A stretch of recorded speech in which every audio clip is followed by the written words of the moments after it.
Olá, hoje temos o privilégio de receber o Dr. Dmitry Orlov. Ele é russo e mestre em Ciências da Física Técnica pela St. Petersburg State Technical University e gerente-geral da BioWell. Com mais de 20 publicações científicas, ele é um expert nas tecnologias de visualização por descarga de gás, tendo recebido o prêmio Jacques Benveniste em 2009 e prêmios consecutivos do governo de São Petersburgo.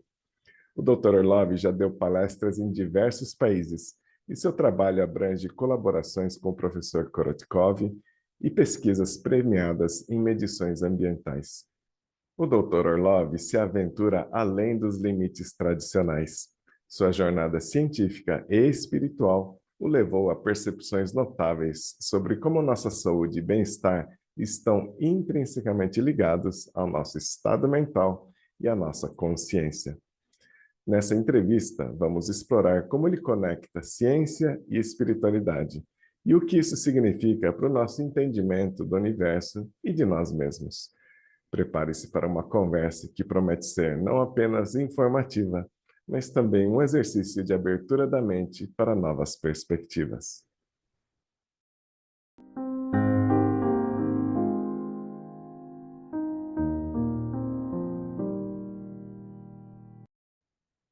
E antes de irmos para essa conversa sensacional, posso te falar sobre o meu livro? O Despertar para sua nova evolução é para você que deseja refletir sobre qual é a vida que você quer viver e como fazer para manifestá-la em uma realidade vibrante. Aqui eu passo conhecimento e instrumentos para você compreender como funciona a sua mente e quais são os conceitos e as práticas para você fluir com a vida. Se você se interessou, é só clicar no link que está na descrição. Dr. Orlov, it's very nice to meet you. It's a pleasure to have this conversation with you, and I want to start by saying how grateful I am for this opportunity. Well, likewise. It's always interesting to talk to people who have questions. Very good. And I've seen your speeches before, so I see that you're frequently going beyond the matter, so to say. So you're talking about things that are not traditionally handled by physics or the exact subjects. And I see that you also elaborating the interplay between mind and body. Mm-hmm. Could you elaborate your view on how these mental states of ours impact our health? Well, you see that my answer will be very resonant with your education, because I like to think about this topic from the point of view of a regular person, because I have no medical or like psychological education to say that I'm a doctor in something. No, it's just the pure logic, Right. And we're all using tools like our smartphones, computers, and we know that there is hardware and there is software. Mm-hmm. And for me, the understanding that the mind, or you can call it many different terms. Right. There are too many opinions on this topic. Right. Mind, consciousness, you can call it soul or whatever else you like, doesn't matter. Mm-hmm. It is some kind of a software that operates the hardware, the body. So for me, it's just, I like to correlate it with the IT technology. Right. Like mm-hmm. if we take the body and the software that operates the body, so we will understand that these are two different actors. Mm-hmm. Because your body is governed by DNA that is coming from your ancestors, from your parents, grandparents, great-grandparents, etc. Right. And it has its own rules, its own habits, etc., that are pre-programmed into the body by DNA. Right. And well, when your soul, consciousness, mind, whatever you call it, is being installed on this physical body, then there is some kind of interference between the DNA habits and the software habits, because from my perspective, I follow the line of the multiple incarnations. So I cannot say that I believe. I know that we live not one life.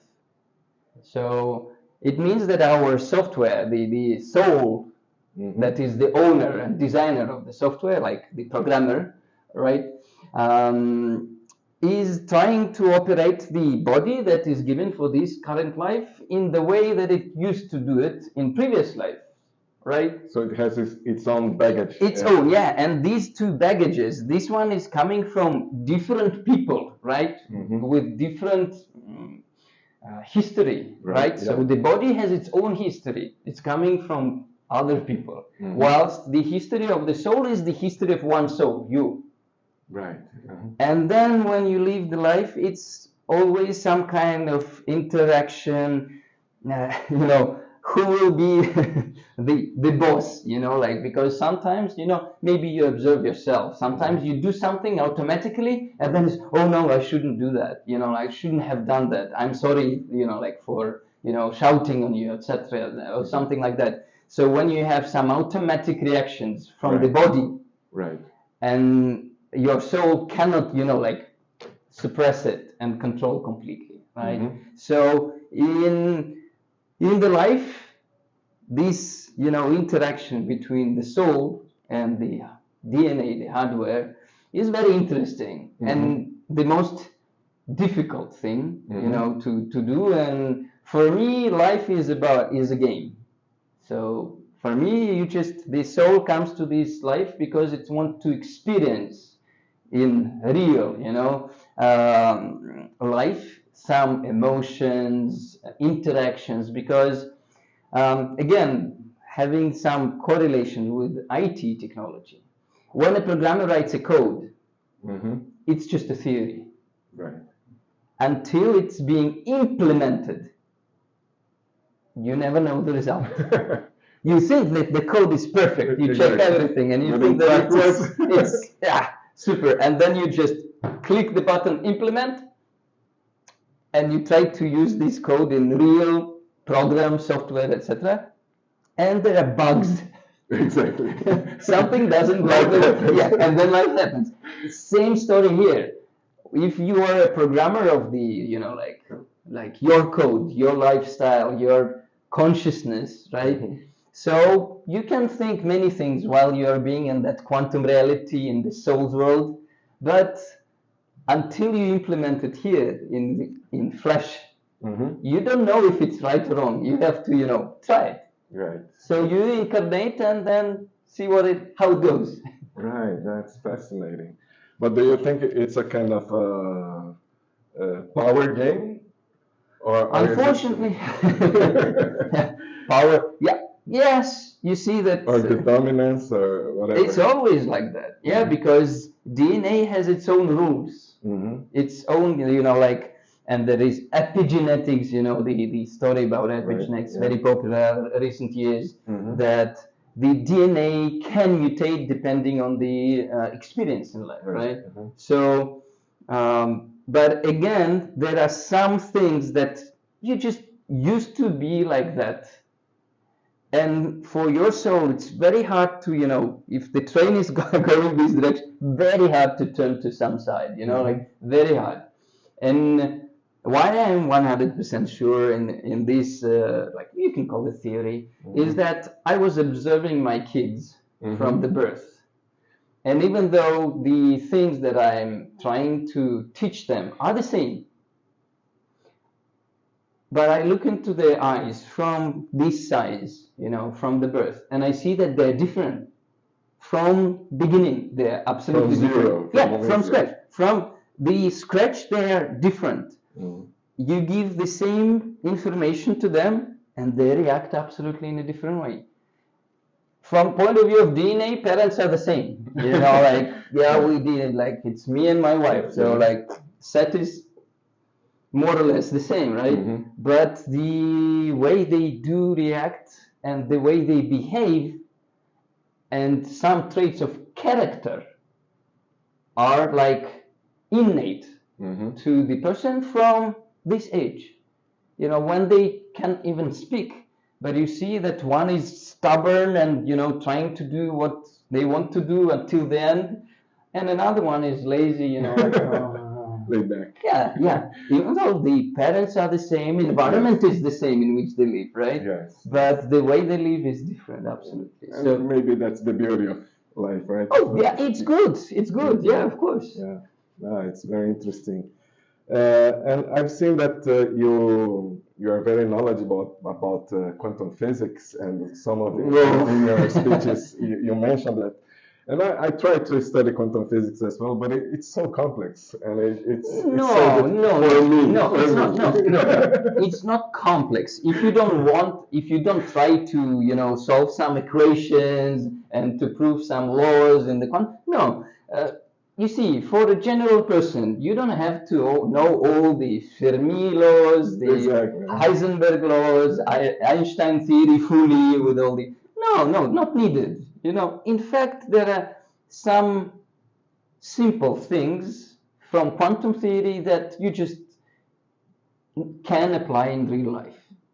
All the rest is leave it to the scientists to build those nuclear stations, you know, like some nuclear engines or quantum computers like they're building now. That's a different story. And what would be these practical things in life that we could draw from quantum physics? Oh, there are many interesting conclusions that you can derive from there.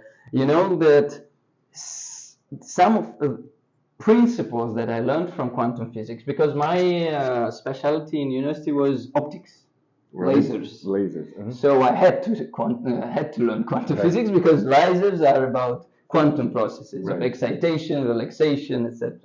So, but what I liked there are things that you can also observe in life. For example, if you try to observe a nuclear particle when it's moving, you always have a choice. Either you try to define its position, either you can define the velocity. Right. You cannot define both at a time. If you know the position, then you don't know velocity. And vice versa. Same in our life. Whenever you do something, you either, you know, the real position, then you have to stop and you cannot move to, you know, like where I am and where should I go next. But you need to stop to do that, you know. Either you run fast to achieve the aim and you don't have time to think where I am, you know, like, you just go, right? So it's these kind of things are coming from quantum world, but they're applicable in real life. Another aspect, for example, the probabilities. Understanding just the essence of what is probabilities. Just you know the fact that, for example, the absolute vacuum doesn't exist, because in any place the quantum particles appear and disappear. So it's the position of the particle is not fixed to any, not pinned to any place, you know. They have probability to be here and some probability to be there. And, you know, like understanding that whatever you do in your life is also governed by the quantum physics, because there is no such a thing like 100%. Right. You cannot say for sure that when you do something, 100% probability that the result will be like that. It's always 99, highly likely, something like that, you know. So, and understanding this again, it will help you to overcome some difficulties in life, because sometimes you think, oh, everything is bad, but then you think that there is no complete darkness, there is no complete light, there is, you know, yin yang, you know, a bit of everything, dark in light and light in dark. So it always means that how bad the situation is, it means there's something good in that. And you need to concentrate on that good and make the, you know, conclusion and make some, you know, consequences in the right direction, you know, for you to go. So many interesting aspects. One of the most popular, if you have interest in this topic, from quantum physics, is the influence of the observer. Right. It's one of the most wonderful and magical aspects, of the quantum physics. Very weird. Yeah, it seems like it's very weird, but understanding that leads us to understanding the essence of the mind when it's incorporated in a body, because body is a fixed, physical entity, right? Your body is there. You're not a quantum particle that with some probability you're here, with some probability you're in the next room, right? You are here. Right. And same thing happens to your consciousness when it's interconnected with the body. So it gets limited. Right. So it means there is such a Copenhagen interpretation about the fact that whenever we speak about reality, we speak of a simplified form of it, because our mind cannot embrace the quantum reality with all the probabilities there. It's a very narrow perspective. No, not narrow. One. From all of them, we can be at one moment in one reality. And this is the main, I would say, property of your mind that I have also described in my book as a revelation for myself, is that we are in fact simplifying reality by being alive. We have to make a choice where we want to be. We cannot enter multiple doors at a time. We have to decide, this time I go there and you go there. Right. No other choices. Yeah, of course, next time you can return and enter the next door, but it's different time and different situation. Right. So many interesting consequences coming from quantum physics in real life. Thank you very much. This is very didactic. And your profile of being a man of science, but also talking about spirituality, is a rare one. And I wonder, how do you deal with these subjects that until very recently were considered to be completely separate? Well, maybe I'm lucky to be born in this time, in this era when things that were supposed freaky 100 years ago, now we have quantum science that can prove it already, with all these probabilities, etc. And understanding that our brain works as a quantum machine with unknown place where it stores all the information, etc. So it's interesting that these days in which we live are really outstanding. We have so many information nowadays. Like, you just dig not so deep, 100 years back. You have to search for information. You have to travel half the world to find the place with the library, with the monk or some wise person sitting there and torture him to tell you the truth, Nowadays, just search engine, here you go. Exactly. Yeah, so we live in, and that's, for me, it's normal, but you see, from the beginning of my scientific career, when I was doing the bachelor's degree in biophotonics, it was just attracting me because I am, a person who doesn't like system, to be inside the system. Oh, inside the system. I like going outside the system, because when you know the system, it becomes boring for my brain. Right. I get bored very fast. So I cannot do same thing many times. The mind gets bored. So I always need to travel out of the system to be on the threshold of known and unknown. Right. So even this, as you say, spiritual world or spiritual part of science, tell you the truth, when I came to Dr. Kurtkov, I came to his laboratory to study water. And when somebody was saying like, oh, we measure chakras or something like that, no. I'm doing science. You do your abracadabra and esoterics there. Don't touch me, please. So I try to stay away from this topic as much as I can. Like I was doing that for several years. So I was working with GDV technology, doing water experiments and actually most of my diplomas and certificates and different grants that I've won are for my water research. Right. And I tried to stay away from these people with strange questions about the spirituality, some spirits, ghosts, and all this stuff. So, no. Chakras are next room, not here. So, but life had its own plan.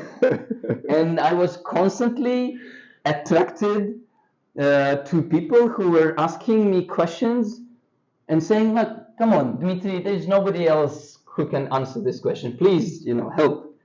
And I had, okay, but I will answer it from the scientific point of view. Right. I will not be esoteric. I like to be, stay in the pink clouds with unicorns, not my style. So if something makes sense to me and it's logical and I can explain it from my view of life, then I can accept it.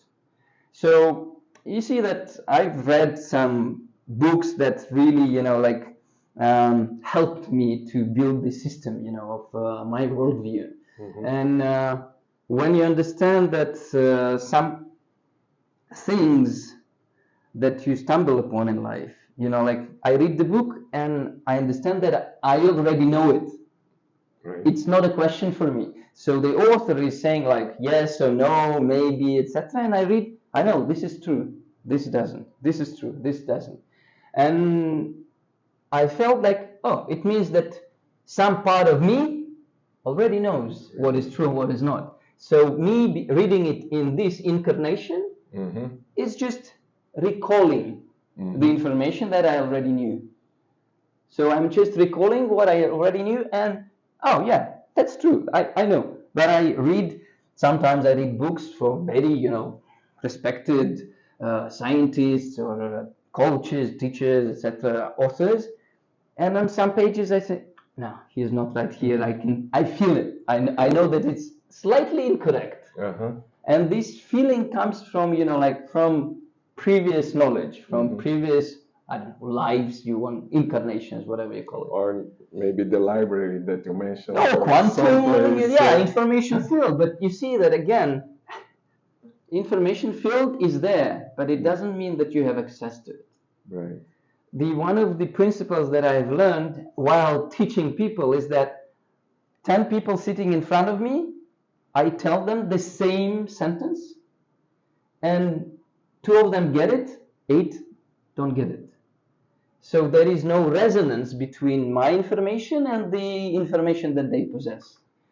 And I have understood that even though I, share information with everyone, and it's like 50 people in the room, 100 people in the room, and I say the same thing, everyone gets their own interpretation. Why? Because I know physics, and it's about resonance. For example, I know that sometimes, have you read any book in your life multiple times? Yes. Yeah? Do you have a favorite book? Not a favorite book, but some that you have read several times. Yes. Maybe you have noticed that each time you read it, you find something new. Different, right? Yes, yeah. Why? Because you're in a different moment with a different baggage. Different questions that you have in your mind, they're different. So you resonate with different information in that book. So without resonance, there is no interaction.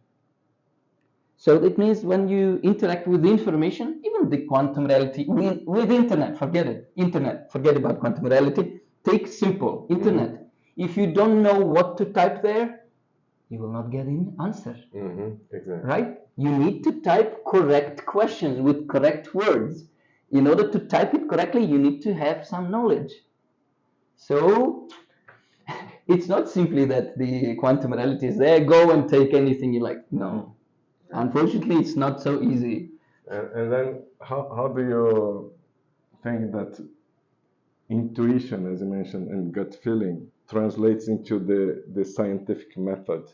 Is this part of the toolkit of the scientific method, or is this something that is conflicting?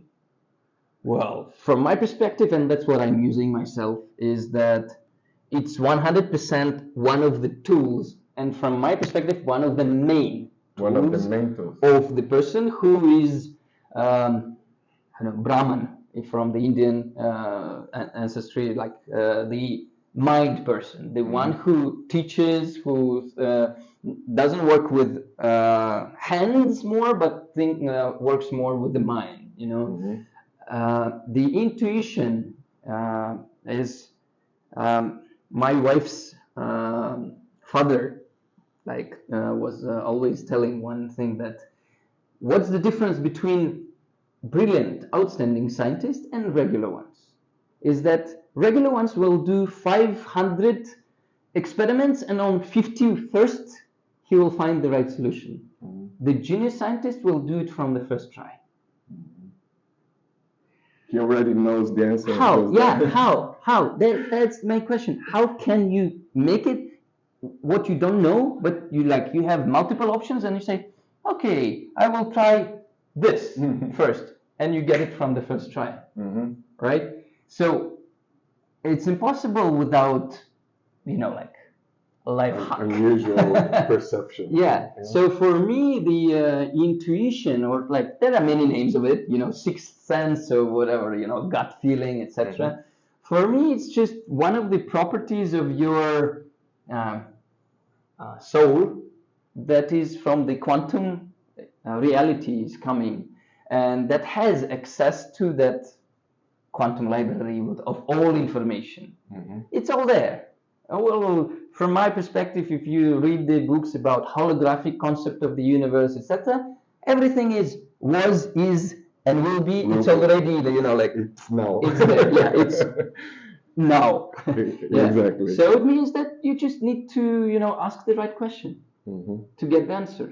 But the magical thing there is that what I found out some years ago is that this thing should be clean, the brain, because the body, the brain should be really fine-tuned to. It's not like sending the soul to get the answer, but the most difficult thing is to hear and understand the answer when you are already in the body, right? And if this body is, you're electric engineer, lots of noise. You cannot hear the signal because the noise is higher than signal. Right? So what's the main task for the person who wants to hear the signal is that you need to decrease the noise so that your inner noise will be minimum. And then even the subtle signal that comes from there, you say, I need to go there. I need to call that person. You just get accidentally, you have I have forgotten to do that. Oh, I need to call this person. Or I need to write this letter. Or I need to buy this thing. And you cannot explain why logically. The information just gets to you, and either you sense it and decrypt, either the noise is too high and you can't. I started to have this kind of perceptions from practicing meditation. When you go really deep on the deeper states, I start to have ideas or thoughts that I wonder if they're mine. It's like, this is a bit weird, so it doesn't sound like something I thought. Yeah, well, but who cares? Who cares? Nobody's like this. He's the author. Come on. Exactly. It doesn't matter. Yeah. And how do you see science tackling subjects which are very difficult to make tangible, such as consciousness? It's like something that it's so abstract, but it's been a subject more and more discussed in the realms of physics, right? I see no problem at all in this field. You see, if you study this science, the philosophy of science, you will understand that science works in this way. You observe some phenomena that you don't understand how it works, but it works. You see that it works. And then you try to study it and then maybe reproduce it, etc. So it's normal that you don't know something. It's normal that something is like working and you don't know how it works. Like, and in this field, you know that I was noticing that some information that even you take some field of science that, okay, we will call it not quantum level science, but okay, molecular level science.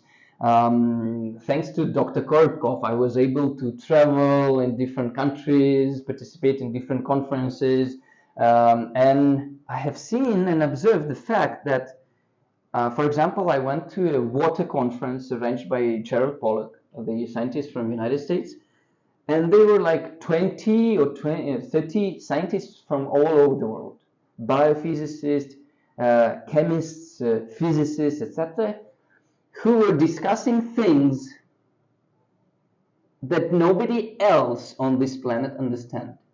Mm-hmm. So, from scientific point of view, everything was super scientific, but the things that is obvious for them, it's only for them. You return back to some university and you ask a professor, oh, you know, I've heard a lecture about like auto and paramolecules of water. They say, what? No, it's bullshit. It's something nonsense. Like you're talking, I don't like it.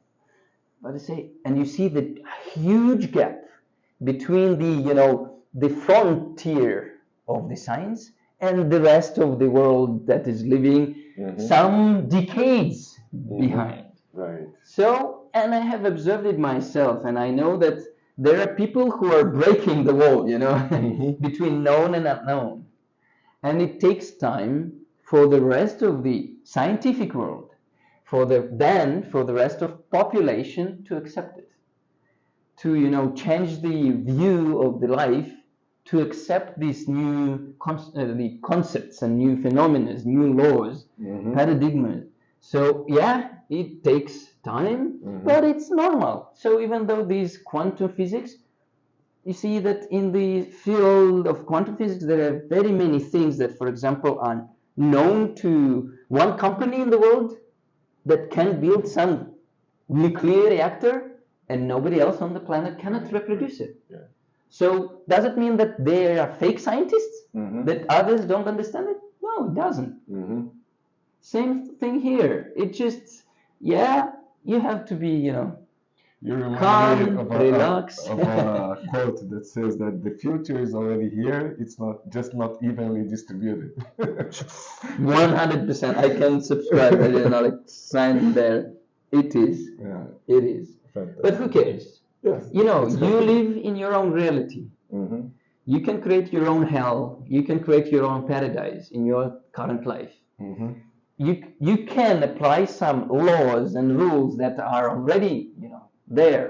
And you just read some scientists, you read books, etc., and try apply it in your life, or live as your previous generations lived and do not follow it. Up to you. And it will just change the way you live. That's it. It will not change the whole world. Forget. Right. That's why the name of my book is Please Don't Change the World, because you live in your own world. Right. And my personal world is way different from the world of other people. Right. Because some things that are obvious for me, and I have no questions there, for them it's still, should I trust it or not? And I already apply it in my life. Right. Well, even though it's your world, I would be interested to know what do you think about the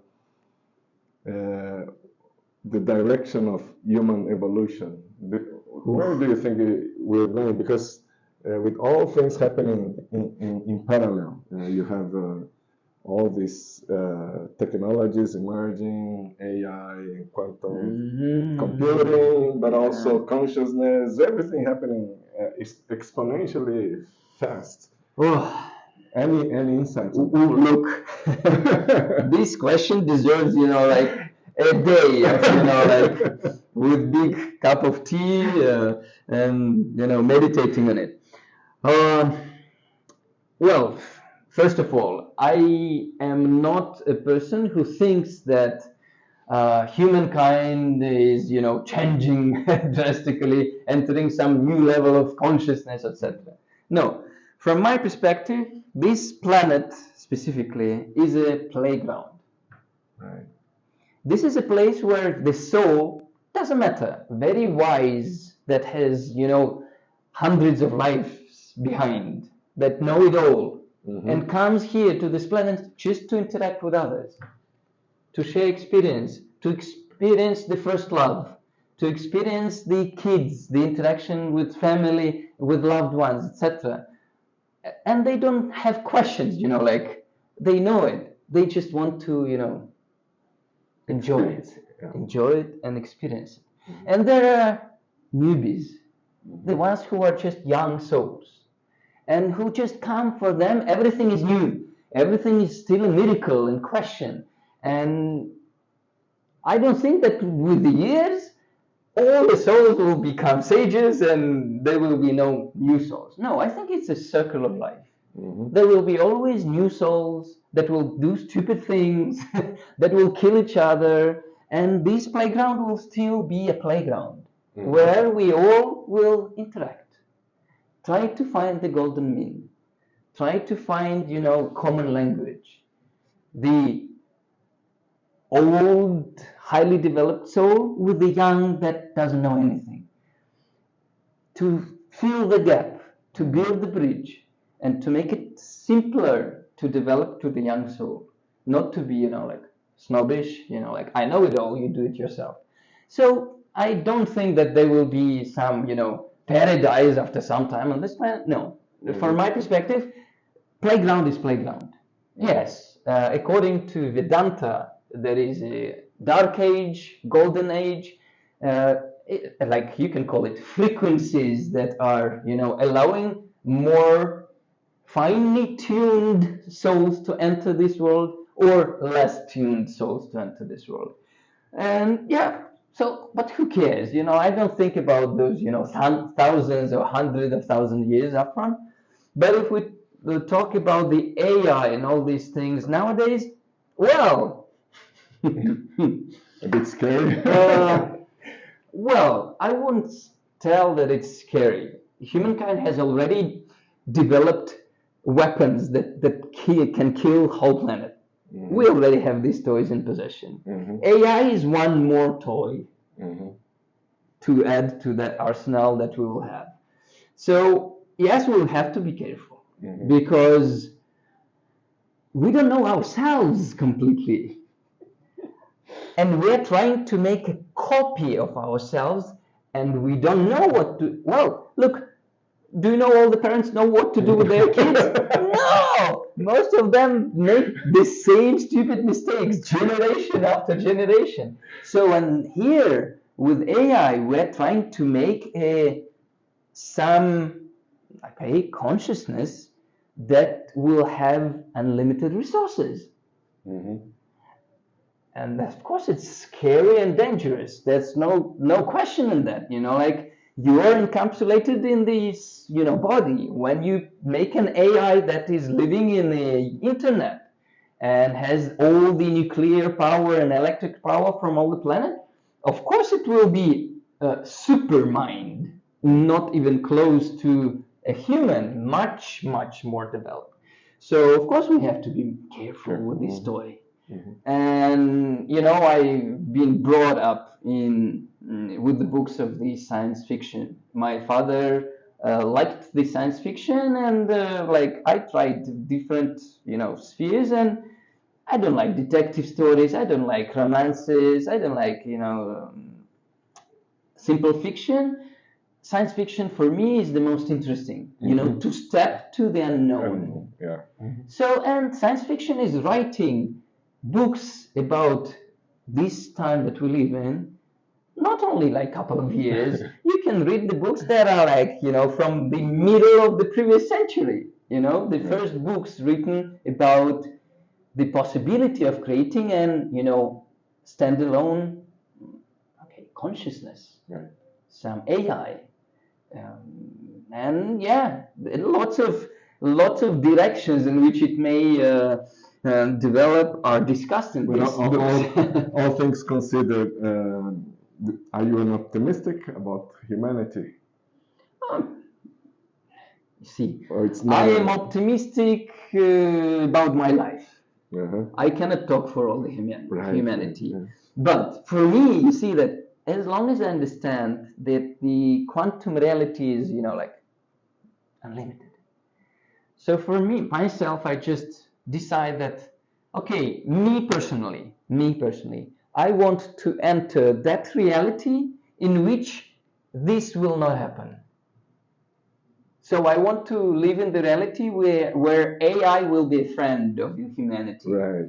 and will be, on the, like some same level. Or I want to enter the reality where people will try to work on their own development in order to not be a kid for an AI. So it's just my personal decision, and I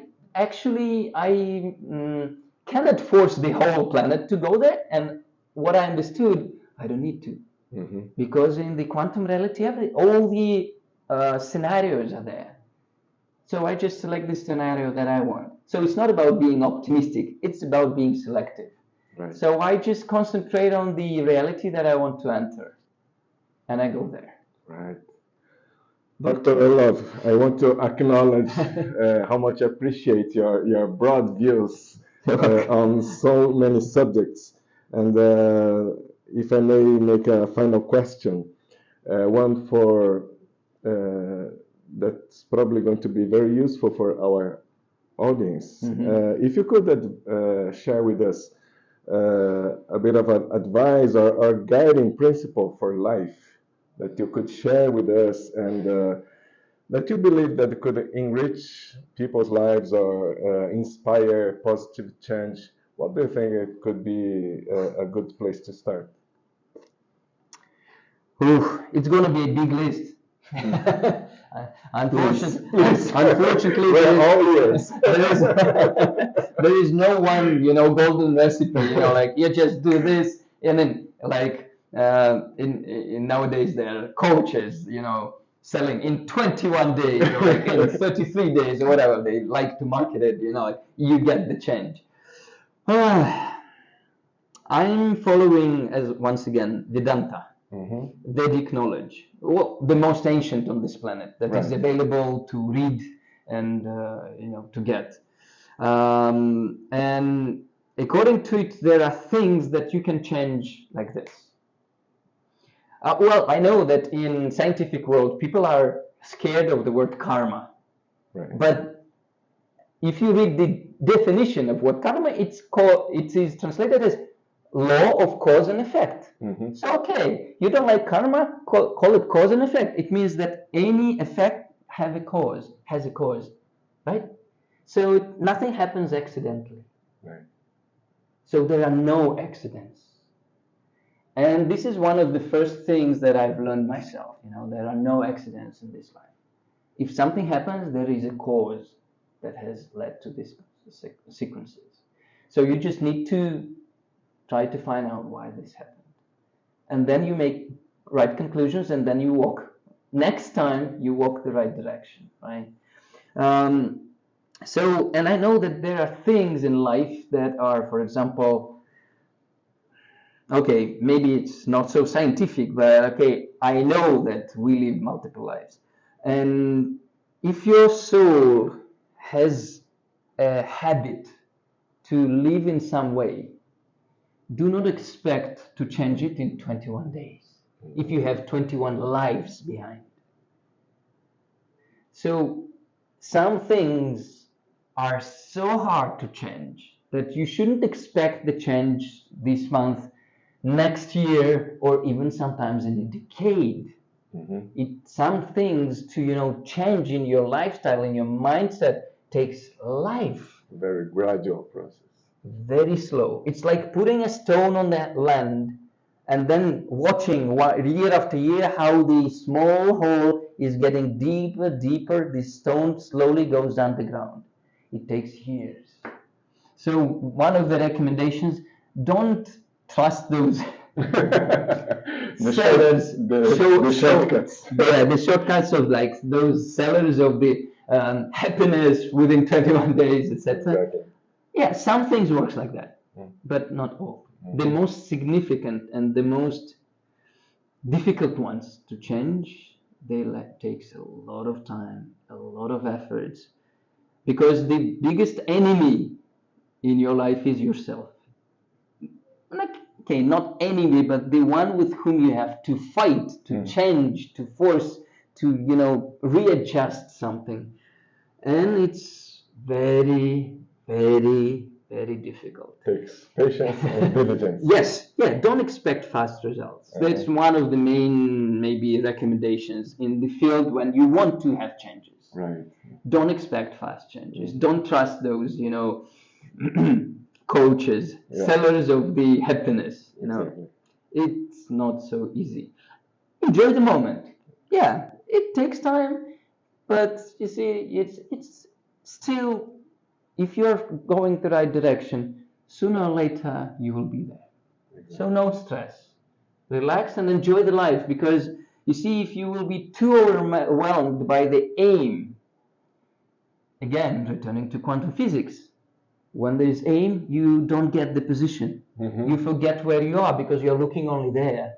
You are not looking around. You will miss the time when your kids grow up. You will miss the time when your parents die. You will miss the time when your path will end, and then, oh, I didn't finish the things that I wanted because I was too overwhelmed by the aim. I had no time to actually feel the life.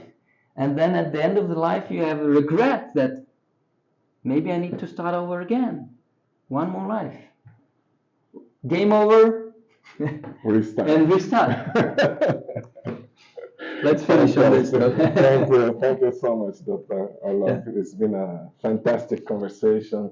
I'm so grateful for this opportunity. Thank you for asking questions. You see, the questions resonate with answers. I cannot tell you if you will not ask. Oh, that makes me so happy.